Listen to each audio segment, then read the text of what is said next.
First ദോശക്കല്ല് നല്ലതുപോലെ നമ്മൾ ഇച്ചിരി സോപ്പിട്ടിട്ട് കഴുകുക. സോപ്പോ വിം ലിക്വിഡോ എന്തെങ്കിലും ഇട്ട് കഴുകുക. എന്നിട്ട് അത് നല്ല വൃത്തിക്ക് വെള്ളം ഒഴിച്ച് അതിൽ അഴുക്കൊന്നുമില്ലാത്ത രീതിയിൽ കഴുകിയെടുത്ത് ഒരു തുണി കൊണ്ട് തുടച്ചെടുക്കുക. എന്നിട്ട് കുറച്ച് പാം ഓയിൽ, ഞാൻ ഇതിനകത്ത് പാം ഓയിലാണ്, നിങ്ങൾ ഏത് ഓയിലായാലും മതി, കൂടുതലും നല്ലെണ്ണയൊക്കെ ആണെങ്കിൽ നല്ലതായിരിക്കും. ഞാനിപ്പോൾ എടുത്തിരിക്കുന്നത് പാം ഓയിലാണ്. എന്നിട്ട് അത് നല്ല രീതിയിൽ ആ ദോശക്കല്ലിൽ തൂക്കുക.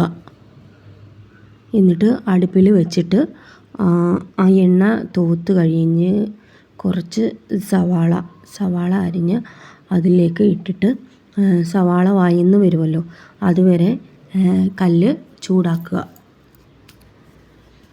എന്നിട്ട് ഈ രീതിയിൽ ഒരു ബ്രൗൺ കളർ എത്തുമ്പോൾ നമുക്ക് തീ ഓഫ് ചെയ്യാം. എന്നിട്ട് പിറ്റേന്ന് വേണം ഇത് നമ്മൾ എടുത്തിട്ട് നല്ല രീതിയിൽ ക്ലീൻ ആക്കിയിട്ട് നമുക്ക് എന്തുവാണെന്ന് വെച്ചാൽ ചെയ്യാം. ദോശ ചുടുകയോ നമ്മളുടെ ഓംപ്ലേറ്റ് പൊരിക്കുകയോ നിങ്ങൾക്ക് എന്താണ് ചെയ്യേണ്ടതെന്ന് വെച്ചാൽ അത് ചെയ്യാൻ പറ്റും. ഇങ്ങനെയാണ് ഞാൻ ചെയ്തത്. എല്ലാവരും ഒന്ന് ട്രൈ ചെയ്ത് നോക്കണം കേട്ടോ. നമുക്ക് ഈ ചട്ടിയൊക്കെ വാങ്ങിക്കുമ്പോഴായാലും ഒരു ഡൗട്ട് വരും. അപ്പോൾ നമ്മളുടെ കറിച്ചട്ടിയുടേത് ഞാൻ ഒരു വീഡിയോ ചെയ്തിട്ടുണ്ട്.